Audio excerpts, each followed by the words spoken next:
मागील 2 दिवसांपासून जिल्ह्याला मुसळधार पावसानं झोडपून काढलेला आहे। आता ही पावसाची संततधारी कायम आहे। चिपळूणमध्ये जोरदार पाऊस आहे। आपण या दृश्यांमधून पाहू शकताय की अशा पद्धतीने पावसाचा जोर इथं वाढला आहे।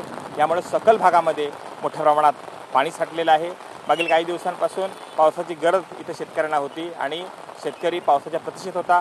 मात्र पाऊस अचानक सुरू झाला आणि जोरदार पडला आहे।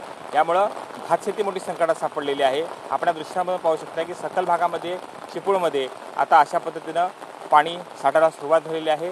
नद्यांच्या पाण्याच्या पातळीमध्ये वाढ होताना दिसते। मात्र चिपळूणमधल्या वशिष्ठी नदीमध्ये यावर्षी मोठ्या प्रमाणामध्ये गाळ काढला गेला आणि यामुळे पाणी घुसण्याच्या घटना आहेत त्या आतापर्यंत घडलेल्या नाहीत। मात्र सकल भागामध्ये पाणी शिरल्यामुळं घुसल्यामुळं अशा पद्धतीच्या समस्या निर्माण झाल्या आहेत आणि यामुळे भातशेतीचं मोठ्या प्रमाणामध्ये नुकसान होताना देखील दिसतंय।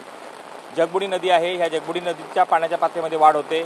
यामुळं त्या ठिकाणच्या गावांना देखील खेडमधल्या सतर्कतेचा इशारा दिला गेलेला आहे। जगबुडी नदी खेडमधली जी आहे त्या जगबुडी नदीनं इशारा पातळी ओलांडलेली आहे। अजून असाच पावसाचा जोर कायम राहिला तर मात्र खेडमध्ये पूरपरिस्थिती निर्माण होईल।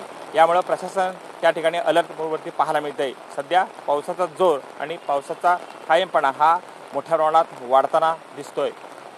कृष्णकांत साळगावकर, TVN मराठी, चिपळूण, रत्नागिरी।